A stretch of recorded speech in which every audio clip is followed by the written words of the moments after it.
Germany, during the era of the Second World War, lived under a cult of grandeur and the idea of technical superiority, where any new weapon had to inspire fear and demonstrate power. It was within this ideology that this giant emerged from peaceful intentions. It was planned as an enormous successor to the BV-222, an aircraft designed for transatlantic passenger flights. But the war changed everything. The Ministry of Aviation needed a symbol of strength. The largest and most powerful flying boat in the world, capable of serving as a transport, a bomber, and a reconnaissance aircraft. The BV-238 became a true monster. Its length reached 43.5 meters, and its wingspan extended to 60 meters. At full load, its mass approached 100 tons, making it almost twice as heavy as the American B-29 Superfortress bomber.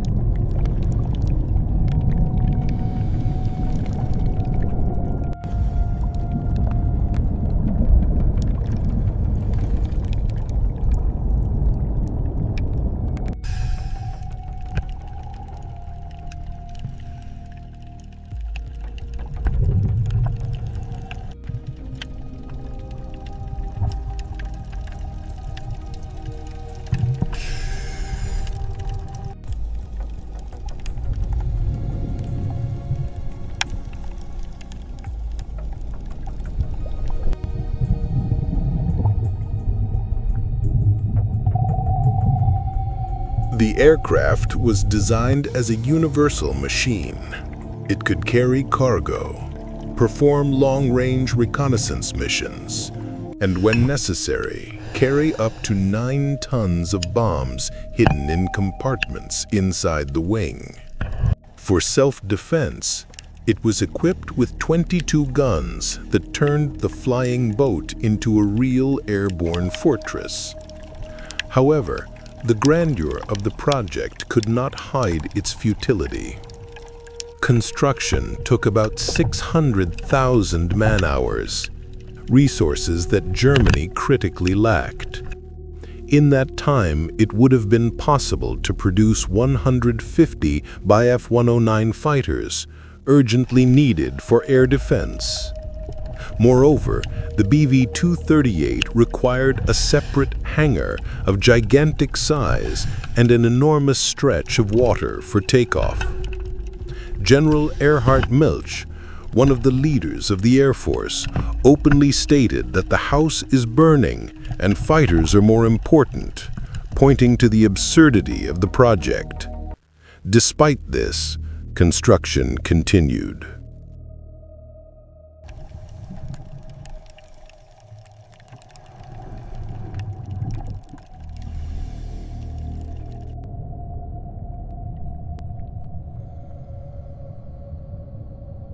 Dark rumors circulated behind the scenes that the giant flying boat was being built not for the front, but for the possible evacuation of the Reich's top leadership.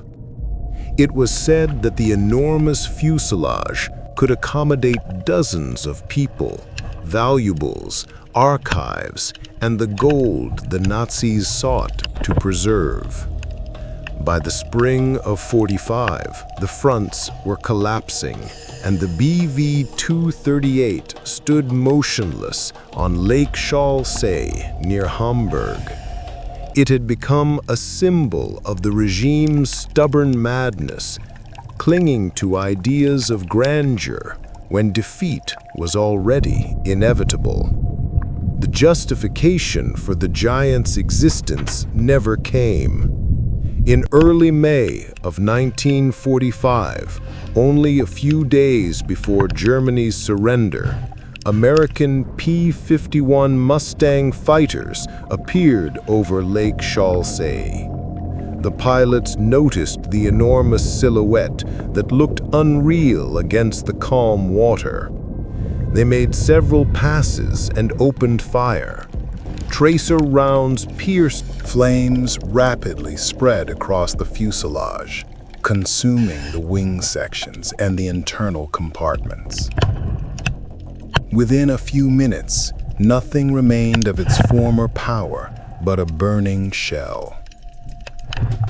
The BV-238 began to sink slowly. First, water filled the nose section. Then the wings dipped beneath the surface as if a giant bird were dying within the icy depths.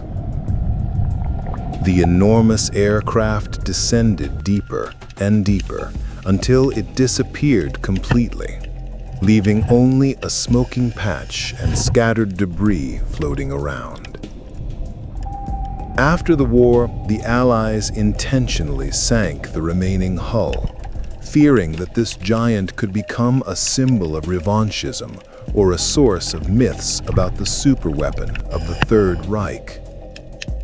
Thus, the grave of the BV-238 was finally sealed beneath a layer of water. For many years, it was almost forgotten. However, the story of this monumental aircraft continued beneath the surface. In the 1940s, it had been a symbol of ambition, but now it had become a silent witness to madness.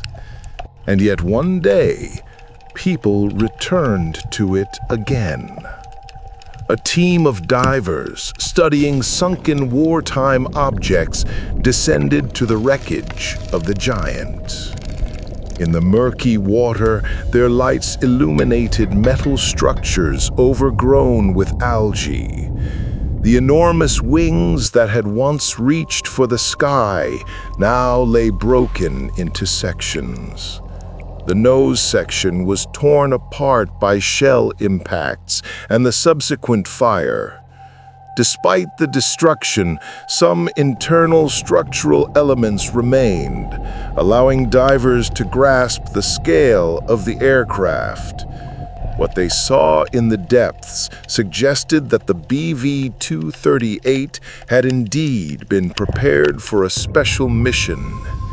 It was no longer just a transport or reconnaissance craft. The evidence found among the remains hinted at an entirely different role for this giant, the role of a final rescue vehicle for those unwilling to surrender. The divers discovered that the flooded compartments intended for ammunition and technical equipment contained not only crates of armaments. Among the swollen wooden containers and rusted metal boxes stood two small light tanks. Judging by their size and construction, these machines could have been prepared for use during a planned escape. It was an unusual discovery, as a flying boat of this class had never been meant to carry armored vehicles. However, the presence of the tanks directly indicated that the BV-238 was intended to perform a task far removed from frontline operations.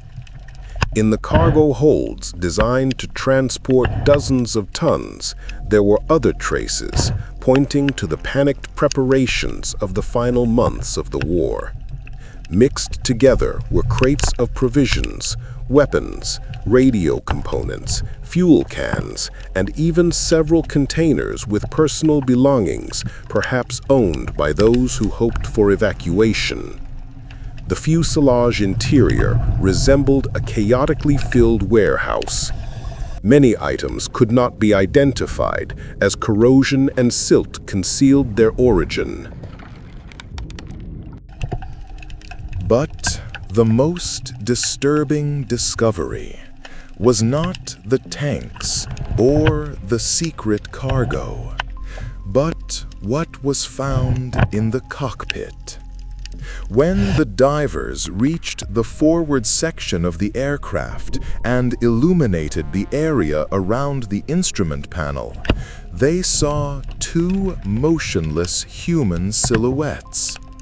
Two bodies in Luftwaffe uniforms sat in their seats, strapped in, as if awaiting the order to take off. The pilots had not managed or had not been able to escape the burning aircraft at the moment of the Mustang attack. Judging by the position of the bodies and the condition of the cockpit, the explosion and fire caught them by surprise. After the hull was breached, the fire spread too quickly, and the water flooding the compartment instantly cut off any escape route. They drowned with the aircraft, becoming a silent reminder of the futility of human ambition against But the bodies of the pilots turned the story of the aircraft into a tragedy in which technical greatness lost all meaning. The flying boat, conceived as a symbol of superiority, became a grave for those who controlled it in the final minutes of its existence. The divers noted that the cockpit appeared almost untouched, even though the surrounding hull had been destroyed by fire and time.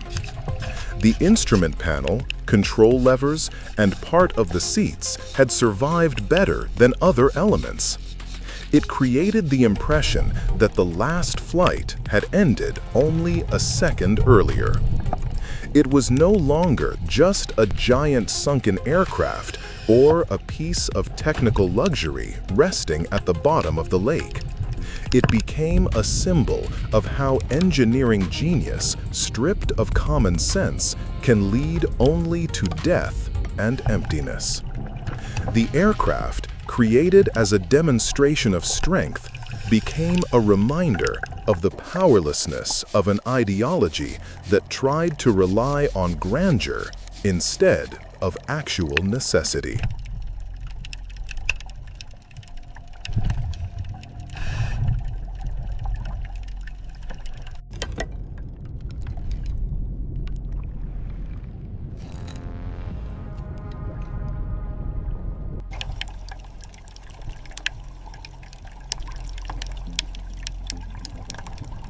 In the following years, researchers continued descending to the wreckage, documenting the condition of the metal structures and the remaining equipment. The hull was gradually deteriorating under the influence of water. Silt accumulated in the cargo compartments, and the wings slowly sank deeper into the bottom sediments. But even in such a state, the aircraft retained its magnitude. The enormous spars, the fuselage frame, and the traces of internal compartments revealed the scale of the ambitions of those who built this monstrous machine. However, the significance of the BV-238 did not lie in its size or its technical uniqueness. Its story became a lesson repeating the same idea, that power without purpose turns into emptiness. The engineers and politicians who tried to create a symbol of invulnerability built only a gigantic coffin that saved no one and served no purpose. It became a material reminder that immense resources invested in at the bottom of the lake. This monumental aircraft, filled with weapons, equipment, valuables, and the remains of its crew, holds the story of how the illusion of grandeur can destroy an entire country. In a certain sense, the BV-238 became a symbol of the collapse of the entire ideology of the Third Reich, which placed grand forms above real needs. Its fate is the fate of many projects created in desperation when defeat was already inevitable. Today, as divers repeatedly examine its remains, they do not see just rusted metal. They see the result of colossal ambitions that led to nothing. They see a cold shell that was once meant to be a symbol of power, but became only a reminder that greatness without purpose is a path to destruction. The BV-238 lies on the bottom like a frozen era. It holds the silent truth that humanity's greatest creations often turn out to be the emptiest.